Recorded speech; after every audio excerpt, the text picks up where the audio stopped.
Shalom Bapak Ibu Saudara-saudari yang dikasihi dalam Tuhan Yesus Kristus. Kendatipun kita pada saat ini tidak bisa bersama dipertemukan dalam rumah Tuhan, tetapi berkat setia Tuhan kita masih boleh mendengar seruan firman-Nya melewati pelayanan hari ini. Baik Bapak Ibu yang diberkati, Injil Yohanes pasal 19 ayat 16b sampai dengan ayat 30 akan menjadi nas dasar pelayanan firman Tuhan. Melewati bacaan kita saat ini, ada beberapa hal yang bisa kita temukan. Hal yang pertama dari dua perikop yang ada. Perikop pertama, Yesus disalibkan dan Yesus mati.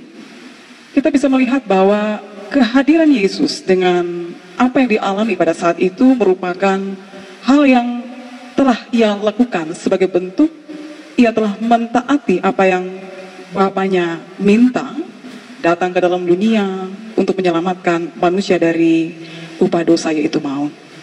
Nah, lalu kemudian yang kedua, Bapak Ibu Saudara yang diberkati dalam Tuhan, kita bisa menemukan bahwa penyaliban Yesus adalah jalan di mana Yesus bertemu dengan kematiannya. Tetapi ketika kita melihat kematian Yesus, sungguh suatu hal yang sangat mentragiskan, suatu hal yang sangat menyakitkan. Tetapi kematian Yesus ternyata menjadi jalan bagi Bapak Ibu dan saya, kita semua, untuk menikmati kasih Allah, merasakan bagaimana pekerjaan Allah yang memberi keselamatan bagi kita orang-orang yang berdosa ini. Saudara-saudara, Injil Yohanes pasal 3 ayat 16 menjadikan penguatan akan apa yang dinyatakan sebagai hal yang kedua.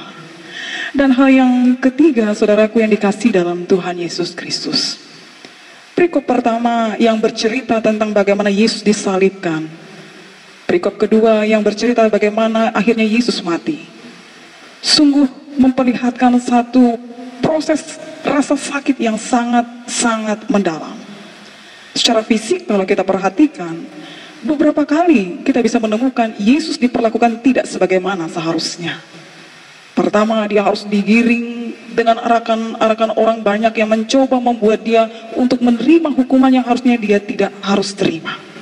Bahkan ketika dia dibawa kepada Pilatus, Pilatus sendiri apa yang dia katakan? Tidak menemukan kesalahan.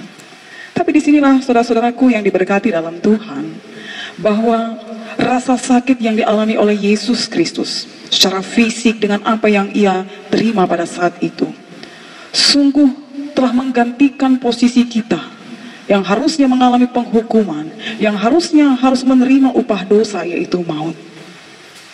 Bukankah kita harus ucap syukur buat semua kebaikan Allah, buat semua kasih Allah? Nah, saudara-saudaraku yang diberkati dalam Tuhan kita Yesus Kristus, menyadari dari beberapa hal ini, menyadari dari apa yang sudah Yesus lakukan, lalu apa yang bisa kita temukan terkait dengan keadaan kita pada saat ini? Pertama, sudah barang tentu Bapak Ibu Saudara turut merasakan apa yang sedang terjadi di tengah-tengah situasi kita yang sangat mencekam ini. Pandemi COVID-19 telah memberikan rasa ketakutan, kecemasan yang sungguh luar biasa. Baik kepada mereka yang kaya, mereka yang miskin, mereka yang berpendidikan ataupun tidak, mereka yang punya kedudukan ataupun tidak. Ketika hal itu menghampiri, telah menimbulkan rasa kekhawatiran. Lalu apa yang kita mau lihat bersama dari kita memperingati kematian Tuhan Yesus Kristus? Saudara-saudara, kematian Yesus pastinya harusnya menjadi penguatan bagi kita anak-anak Tuhan. Lalu ketika dipertemukan dengan situasi yang mencekam pada saat ini, ketika Bapak Ibu Saudara diminta stay at home, selalu menjaga kebersihan, selalu juga bagaimana tetap membangun iman percaya di dalam Tuhan Yesus Kristus. Pertanyaannya, dari mana kekuatan itu ada? Mengapa Bapak Ibu Saudara-saudara masih berkenan mengerjakan semuanya ini dibandingkan dengan apa yang selama ini sebelum terjadi? Begitu banyak hal yang kita harusnya lakukan. Tentu karena roh kebijaksanaan, karena roh hikmat dari Tuhan membuat kita belajar, menyikapi, menyesuaikan, beradaptasi, dan yang pasti belajar untuk dimampukan mengendalikan situasi pikiran kita, mengendalikan perasaan kita karena Tuhan tetap hadir menolong kita jadi orang yang bijaksana di hadapan Tuhan. Hal yang kedua yang tentunya pada saat ini menjadikan kita menyadari betapa besar kasih Tuhan, dan ini bagian yang terakhir.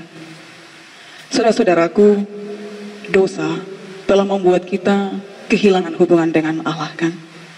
Dosa telah menjatuhkan kita kepada sebuah penghukuman. Tapi lihat, apakah Allah berdiam diri? Sama sekali tidak. Allah yang berinisiatif menghadirkan Yesus. Dan apa yang sudah Yesus katakan menjelang ia mengakhiri kehidupannya? Ada dua kata, sudah selesai. Saudara, Yesus sudah melakukan apa yang menjadi tugas tanggung jawabnya. Ia sudah menyelesaikan apa yang menjadi bagian pekerjaannya. Dia mengasihi Bapak Ibu, Ia mengasihi saya, Ia mengasihi kita semuanya. Mari Bapak Ibu Saudara, tongkat estafet, tanggung jawab pelayanan kerajaan Allah ini, kini ada di tangan kita bersama-sama. Pegang tongkat estafet ini, lanjutkan pekerjaan kasih Allah dengan semua yang ada menjadi kemampuan kita. Dan kalaupun saat ini kita akan bersama, ambil bagian dalam pelayanan perjamuan kudus dalam Tuhan. Biarlah kita menjadi orang-orang yang bersatu dalam tubuh dan darah Kristus. Dan oleh karena kebersatuan itu, kita tetap bersedia hadir, menghadirkan diri sebagai anak-anak Tuhan, yang dimana di sana kita tetap setia dengan tanggung jawab kita atas persekutuan hubungan imannya kepada Tuhan itu sendiri. Di mana dari sana kita tetap menjadi pribadi yang taat dengan segala petunjuk yang telah diberlakukan melewati situasi negara kita pada saat ini. Dan lebih lagi, pakailah hidupmu sebagai orang yang diutus dalam melayani Tuhan dengan hidupmu. Dan yang tidak kalah pentingnya, tetap libatkan Tuhan dalam segala perkara kehidupan kita. Tuhan menolong kita semua Bapak Ibu Saudara. Tuhan memberkati pelayanan firman ini bagi kita semua. Amin.